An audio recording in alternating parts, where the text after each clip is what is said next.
Thank you.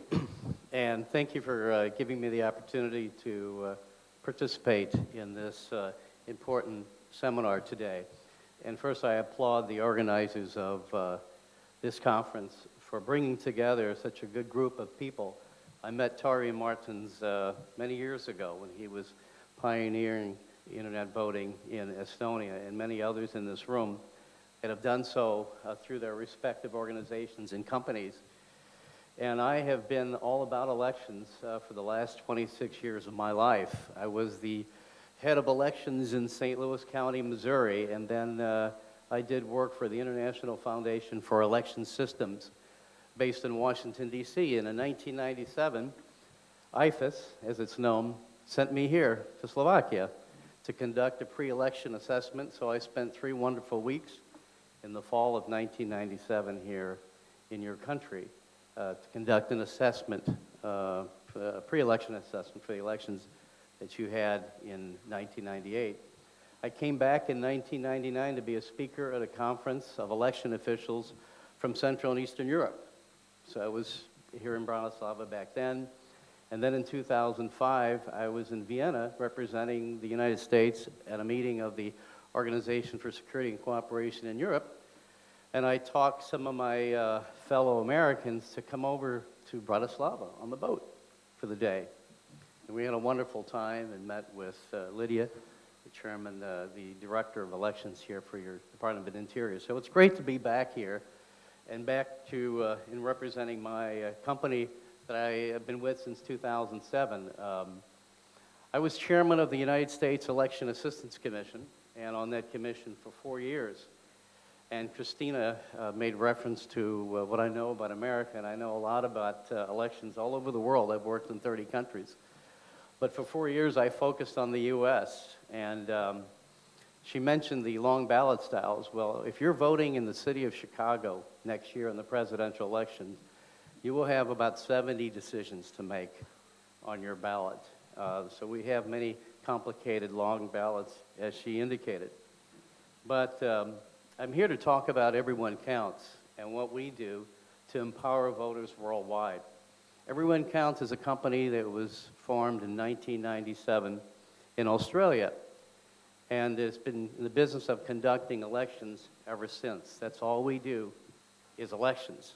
And our CEO, Laurie Steele, brought the company to headquarters to San Diego, California in 2005. And that's where we're headquarters now, and we have offices in Melbourne, Australia, and we have offices in London, England. And our director of global sales, Mike Summers, is here. My colleague is with me today, and he's based in London. So we're a global company that all we do is conduct elections. And we conduct elections nearly on a daily basis using the internet and using the telephone. And you've heard today from many different speakers about the various techniques involved, the details involved in conducting elections using internet technology, the encryption, the authentication, the trust that has to be involved. And I won't go into all those details again because you've heard them.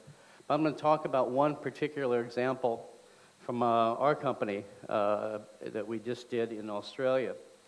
But using the internet really allows you to provide a cost-effective way to serve your voters. And they also provide you an opportunity to serve voters who are disenfranchised, for the most part, in the elections that you conduct on a regular basis. And so our company has provided and developed a platform for voting, whether it's remote voting, whether it's poll station voting, or whether it's telephone voting. We developed a platform that the voting is conducted on. And we've used this platform to conduct elections all over the globe for private sector clients and public sector clients. We conduct elections for public sector in many different areas of the globe, in England, Australia. We've done quite a few in the United States now. We have an election going on right now in Colorado Springs, Colorado. The election opened last Thursday. It's for military and overseas voters who, under the Military and Overseas Voter Act, a law passed by the U.S. Congress in 2009, now have the opportunity to access their ballot electronically.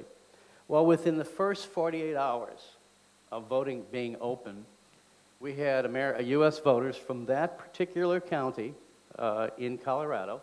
It's the largest county in Colorado. From 24 voters stationed in 24 countries voted. Within the first 24 hours, they accessed their ballot and voted. So we're providing these voters with an opportunity that did not exist before. It's a local election. It's not the presidential election that we're going to conduct next year. This is a local election of which this county hired us back in 2010 to provide this opportunity for their remote voters. And they have in subsequent elections to that, to do that also. So we conduct elections globally and every day in the public sector, but we also have private sector clients, unions, associations, boards of directors, in which we provide the technology for them to conduct their elections. So the internet is used all the time in elections, whether they're public elections or private elections. And there's a growing interest, and I joined this company in 2007 after my term ended on the Election Assistance Commission, because I wanted to see the day for my 4 daughters and my now 2 grandchildren to be able to use the internet to cast their ballots, because I'm a strong believer and have been in all my career in the use of technology to empower voters. And that's what we did in New South Wales, Australia. You see up there, New South Wales is the most populous state in Australia. Nearly 7 million people and almost 5 million voters. They have long, complicated ballots, and so we were hired in a competitive process to provide a channel of voting. Initially, they thought for their disabled voters and for the voters who lived 20 kilometers or more from the polling station. And they estimated that there would be 10 to 15,000 people who might participate. They have quite a few people with a disability, and the disability community put a lot of pressure on their government to come up with a new solution, because their voters were not able to vote privately and independently. And if they were blind and they used a Braille ballot, and the fact of the matter is that only 10%, 10 to 12% of the blind voters worldwide can read Braille. Most cannot, especially today with the use of technology and screen readers. Braille is going by the wayside. But they did have a Braille ballot, and their ballot was 67 pages long. They had to field through 67 pages to cast the ballot. That was unacceptable. So it was a challenge to the government to come up with a system that allowed them to vote privately, independently, and secretly, and unassisted, and from a location of their choosing. So they selected us to provide the solution using online technology and any touch-tone phone. And so we worked with them very closely to come up with a solution that was called iVote. And it was an integrated solution in integrating the voting application, the reporting process, the voter registration database, and of course the results. For online voting, we used a product that we call Elect Universal. For telephone voting, Elect Access. And they wanted a system where, while you would go online, authenticate yourself using several levels of authentication, and then they wanted the voter to be able to cast their ballot, but then for the ballot to be printed off at their offices and counted by hand like the other paper ballots cast in Australia. So we provide that opportunity in our system. We provide many different features, because in running elections you find that different states, different countries have different requests and laws and regulations regarding what's allowed and not allowed. In this case, they wanted the ballots to be printed off centrally and then counted by hand with the other paper ballots that were counted by hand in their election. The data and the servers were hosted by the New South Wales Electoral Commission. It was their choice to do so. We give all of our customers the ability to choose whether they want to host the server or whether they want us to host the server. And of course, there's always backup servers involved in this, but in this particular case, New South Wales wanted to host this themselves. Of course, as you heard today, you know, it's all about trust, and particularly when you're using online methods, you want the software and the systems to be audited. So we had to go through rigorous audits by independent parties of our system before any vote was cast. Just to give you an idea of the solution, the voter had to register. They had to sign up to vote using the online or the telephone method. And after a period of months in looking at this, the New South Wales Electoral Commission and the legislative body decided to expand it because there was a real high interest in using this technology, particularly by remote voters. So they expanded it from what they thought would be 10 to 15,000 voter universe to 100,000 voter universe or so.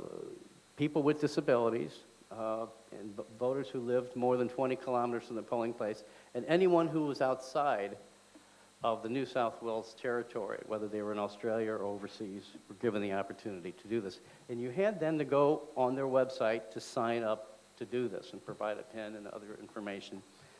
And so you had to take a step to do this. And about 50,000 voters took that step to register to participate in the election using online or telephone voting. And so when the voter was given the choice, they can vote either online or by telephone and through secure connections. And then it was using our elect platform that I described earlier that went then on election day. When the voting was over, the election results were decrypted and printed centrally. The project started in August of 2010, and the voting actually took place over a period of time from the 14th to the 25th of March 2011. And so over that period of time, we worked with the New South Wales Election Commission to ensure that we met their needs and met the audit challenges and anything that they felt was necessary. And one of the very important elements of this election is that we had an advisory group of people with disabilities who advised us at every step of the way to make sure that we're meeting their standards in the election. And I'll talk a little about that in a minute. But let me just tell you about the complex ballot style that they have in Australia. When you went to vote, you voted for the upper house, which was one ballot style, but 300 candidates. And then you voted above the line for a party, or you can choose to vote below the line for specific candidates of your choice. And I'll show you an example of that in a minute. And then there was optional preferential vote, where you numbered your preferences on the ballot. And then there was the Legislative Assembly, the lower house, where there were 93 ballot styles throughout the state. And depending where you lived, you received the ballot style for your particular area. Just gives you an idea of when people voted online, what they saw. You see here there were groups representing the various political parties at the top, and you put in your preference number, so there was preference 1, 2, or 3 in the group, and that counted for the vote for the candidates of that party. Although you can vote, you had the opportunity to vote below the line, and in that case, you had to make at least 15 choices using below the line, and then you would number that according to your preference from the 300 candidates that were listed underneath that. So very complicated type of system in Australia, but if you made an error, there was an error warning. If you only did a preference for 6, if you voted below the line, it told you that. Now here's a sample of the ballot paper that was at least 1 meter long, and sometimes longer, where you were required to mark that ballot paper if you voted below the line. And if you happened to put in 2 6s, that ballot paper was voided when it was counted. But in our system, you were not allowed to put in 2 6s, because if you put in 5, the next one went to 6 that you chose automatically. On telephone voting, it was a first time a telephone voting standard was used specifically focused on people with disabilities and their needs. And Australia and New Zealand have certain standards for their systems that serve people with disabilities in their telephones. It had to be met that allow, when you're using something like this, things to be speeded up or slowed down or allow you to skip certain things. And we had to work very closely with an advisory group of people with disabilities to design our system to make sure that it fully met their needs, because after all, this was designed specifically for them. And we also met accessibility standards for the internet to make sure that it met certain requirements for people with disability to access that, and that had to be audited and approved by a third party before it ever went live. So what the result was a tremendous participation of the 50,000 or so people that signed up. Nearly 47,000 voted, which was about 91%. And of course, very, very much higher than what they thought originally, that there would be 5,000 to 15,000 people participating. Of the 45,000 of the ballots that were cast by remote voters, about 2,000 were cast by people with disabilities specifically, where when they signed up, they noted that. And you'll see here from these graphs that shows that of those people who were blind or had low vision or were classified as illiterate in a self-classification, they used the telephone more than by the internet. But if you see clearly here, the internet was used and the web browser were used a lot more than by the telephone. But we conduct elections all the time. We did an election in the city and county of Honolulu in May of this year. And we also did one in a similar election in 2009. And we found in both elections, when you just had telephone and internet available to voters, that about 85% chose the internet and 15% chose the telephone. And we recognize that not everyone has access to the internet. But this unprecedented use of this technology in Australia, and it was the second highest use. It was the highest use of telephone and internet voting in the world, but the second highest numbers as compared to Estonia in terms of use of the internet in a public election vote. And what we found, that it empowered voters with disability to vote privately and independently, and it provided for a strong partnership between our company and the New South Wales Election Commission and the disability community to provide a solution for them. And of course, they chose us because we have had significant experience in this area. And we've provided solutions all over the world in different elections. And that has come into play in many times in our use by states in America and by private companies, because they want somebody who just focuses on elections. And none of our elections have ever been contested. And that is a marker that we're very proud of. And if you would like more details on this particular elections or others, just go to our website, everyonecounts.com, and you'll find a series of white papers with more detail about how these elections were conducted. And certainly you can write me at paul.DeGregorio@everyone.com, everyonecounts.com. And I'll be happy to provide you with more information. I can, or Mike Summers can, or the company can. But this is an exciting field, and I certainly hope that Slovakia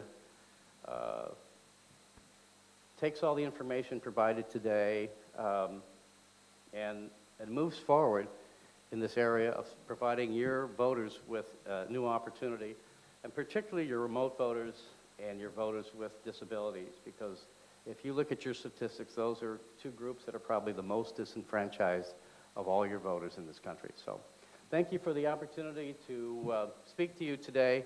I'd be happy to take any questions you may have. You mentioned at the beginning of your presentation that military personnel located overseas, they are able to vote remotely, so I suppose to electronically.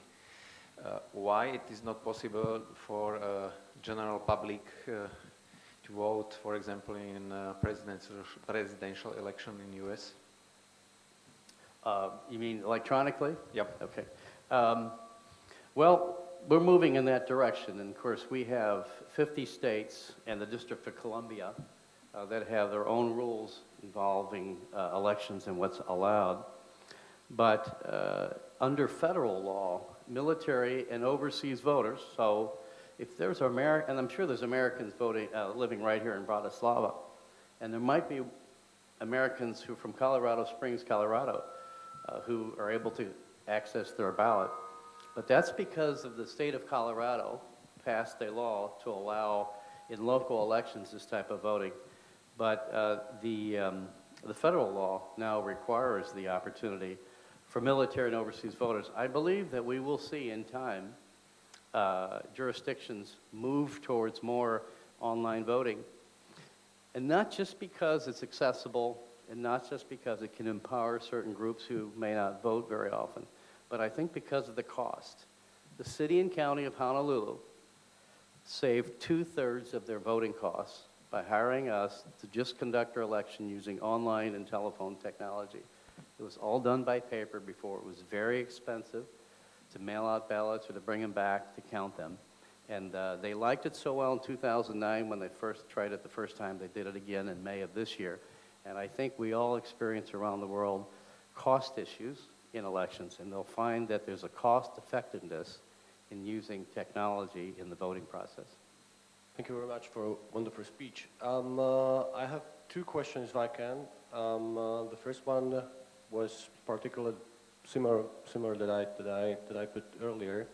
So in your practice, out of your company and your participation did you ever saw any fraud or any miscommunication, miscounting of the electronic votes? Or do you know about any case of this, like this? Right. We haven't experienced it. We monitor the servers and constantly for any kinds of attacks or any kind of problems. And we also, of course, have various methods to authenticate the voter to make sure that, and methods to prevent them from voting twice. And we have not experienced in all the elections that we've conducted any type of, attempt of a voter fraud. It's not that voters will not, somebody might not try to commit fraud. Voters, there are people out there in every single country, whether using paper ballots or internet voting, other types of electronic voting, who will try to commit some type of fraud. I mean, I've seen this in my work globally in many countries. But in terms of what we have seen and experienced with online voting and telephone voting, we haven't, there hasn't, in this one election, 47,000 people participated. The Australians are very sensitive to the fraud issue. It was a very important election, but they didn't find one case and one allegation of fraud in that election, and that's quite a few voters participating that you didn't find at least somebody trying to do something sneaky. Thank you. If I can have the second question. Do you see that the parties and the candidates are reacting for the new type of voting? Do they have new mobile campaigns and things like that? Do you see them worldwide? Thanks a lot. Well, let me first say, the political parties are always reluctant sometimes to change the voting system that elected them. It was good enough to elect them, why should I change it? And they're always, when they think about online voting or who's this going to benefit? Our party, this candidate, they're always thinking politically, not thinking the bigger picture. Well, are we going to serve the voters? Are we going to get more turnout? Are we going to make people with disabilities, have them ability to vote more? Or the military or overseas voters' participation? So are they going to participate more? But I think that what we saw in Hawaii, and I think in New South Wales, the political parties and the candidates had links to the New South Wales Elections Commission to promote this participation by using online voting. And so there were various methods used by them to promote this. Now, New South Wales itself, the Election Commission, had all kinds of ads on television and radio to promote it within the various communities. But I think that as this moves forward, I think people will use it more. One thing that we see, we have used, when you use online technology, and for instance, when you're using it for military and overseas voters in some states, if you haven't voted, okay, so there's a 24-day period to vote. And if you haven't voted by the 10th day, the election official will send you a reminder email to say you haven't voted. And in some states, it's a requirement to let the parties know who has applied to vote. So I foresee political parties taking this information, and if they see by the 10th day of the voting a voter who they believe will vote for them, then they will send them an email saying, hey, don't forget, you can vote. So it's going to be used that way to be able to remind voters. But I think that political campaigns and parties will use every method available with new technology to encourage the voters to participate. And I think particularly when there's online technology, they'll find creative ways to incorporate a message to those voters to get them out to vote.